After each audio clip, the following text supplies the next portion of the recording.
Салам достор, сиздер менен мен Улукман Жакыпбеков. Бүгүнкү чыгарылышта биз мамлекеттик жарандык кызмат жана муниципалдык кызмат жөнүндө мыйзамынын 15-беренесин бузгандар тууралуу сөз кылабыз. Мамлекеттик жарандык кызмат жана муниципалдык кызмат жөнүндө мыйзамынын 15-беренесине ылайык мамлекеттик кызматкерге өзү же ишенимдүү жактар аркылуу ишкердик иш менен алектенүүгө, уюштуруу укуктук формаларына карабастан чарба жүргүзүүчү субъекттерди башкарууга катышууга, ошондой эле бул үчүн кандай гана болбосун пайда алуу менен жеке жана юридикалык жактарга ишкердик ишин жүзүүгө ашырууга көмөк көрсөтүү үчүн өзүнүн кызматтык абалын пайдаланууга тыюу салынат. Атамбаев Сейитбек Алмазбекович саясатка алгачкы жолу 2004-2010 жылдары КСДП саясий партиясынын мүчөсү катары баштаган. 2019 жылдын июнь айынан 2021 жылдын февраль айына чейин социал-демократтар саясий партиясынын лидери болгон.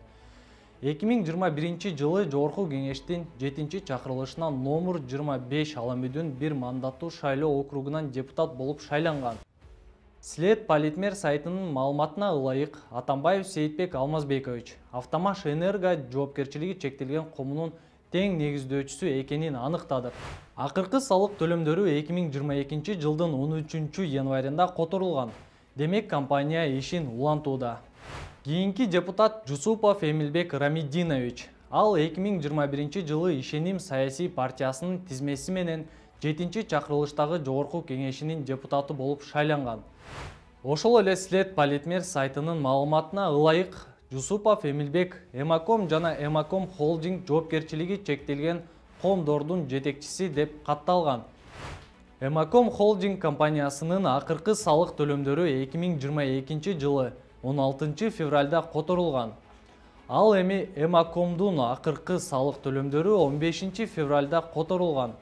Салык которуулар компаниянын иштеп жатканын далилдейт. Мамлекеттик жарандык жана муниципалдык кызмат жөнүндө мыйзамына ылайык мамлекеттик кызматкер ишкердик иш менен алектенүүгө жана субъекттерди башкарууга катышууга тыюу салынат. Ушуну менен жыйынтыктайм. Кийинки чыгарылышта башка депутаттар тууралуу айтып берем. Аман туруңуздар.